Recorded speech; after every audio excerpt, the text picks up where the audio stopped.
Kwa maana kuna muhimu wa kuja kwenye ibada.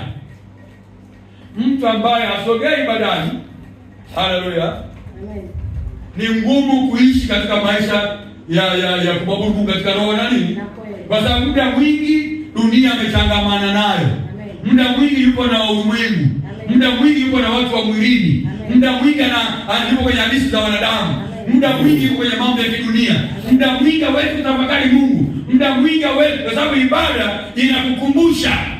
Amen. Amen. Ibada inakukumbusha, ibada ni sehemu njoo tuhojiane. Bwana Yesu asifiwe. Haleluya. Haleluya. Haleluya.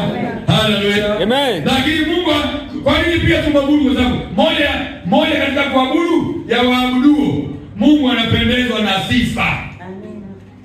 Uliokolewa ili umsifu.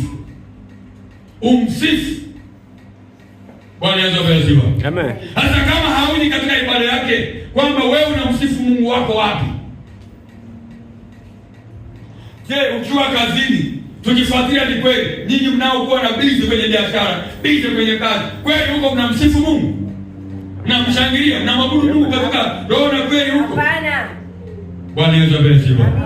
Haleluya. Sikiliza, anayeabudu halisi hawezi kuisukuma mbali ya Mungu wake. Amina. Na kweli kuambia hivi wewe unajua amani ya Mungu kweli? Unajua thamani ya Mungu kweli? Unajua umuhimu wa Mungu kweli? Unajua Mungu ni nani hasa? Mungu ni nini hasa? Mungu ni Mungu aliye juu ya yote. Aliye juu ya mambo yote. Amina. Bwana Yesu asifiwe. Haleluya. Amen. Lakini leo kazi ndio inachukua sehemu ya Mungu. Leo biashara inachukua sehemu ya Mungu. Leo fedha inachukua sehemu ya Mungu. Bwana Yesu asifiwe. Amenyamaza Amen. Ameingia na yaingie. Bwana Yesu asifiwe. Amina. Sikiliza, kama hivi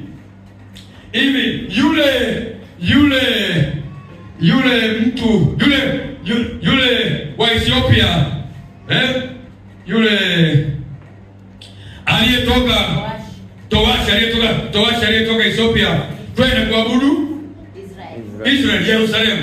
Hivi ni yule mtu unamtafadhalije yule mtu? Kitu gani kilimfanya aende Israeli?